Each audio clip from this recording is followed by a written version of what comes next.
আমাদের তো মেয়েদের কোনো বাড়িই নেই, তাই না? সেটা 80% মেয়েদেরই সেম অবস্থা। 20% মহিলাদের হয়তো বা নিজের টাকায় কিছু করতে পারছে, তাদের বাড়ি আছে।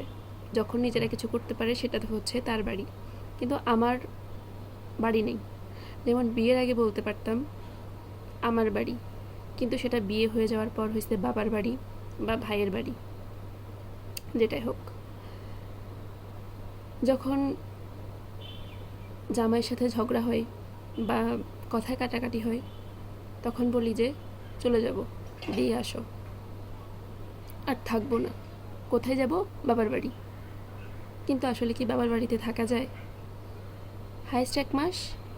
ও মা গো, 1 মাসের বেশি থাকলে তো হয়তো বা গ্রামবাসী মনে করে হয়তো বা জামাইয়ের সাথে ছাড়াছাড়ি হয়েছে বা শ্বশুর বাড়িতে শান্তি নেই। যেমন আমার কথা বলি, এই যে কিছুদিন আগে গেলাম, 5 মাসে গেলাম, 2 মাস থেকে আসছি।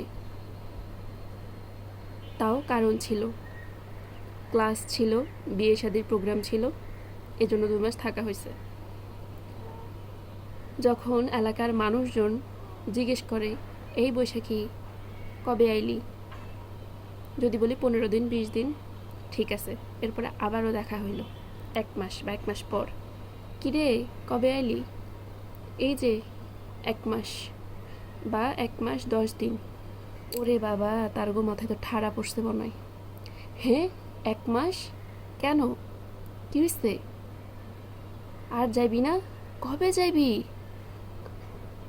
উফ, মানে তারা ভাবে হয়তো বা 1 মাস বা 1 মাসের বেশি মানে হয়তো বা জামাইয়ের সাথে আর বনি বোনা হয় নাই, হয়তো ছাড়াছাড়ি পর্যায়ে চলে গেছে, নয়তো বা ভাবে শ্বশুরবাড়িতে শান্তি নেই, এরকম একটা অবস্থা। কি কমু মানুষের মন মানসিকতা। কিন্তু আমার মা বাপ, আমার ভাই, তাদের সমস্যা নেই। আশেপাশের লোকজনের বহুত সমস্যা।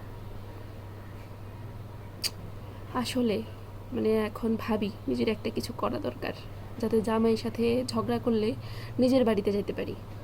এই জন্য আসলে কিছু করতে হবে, সেটা সব মেয়েদেরকে বলতেছি।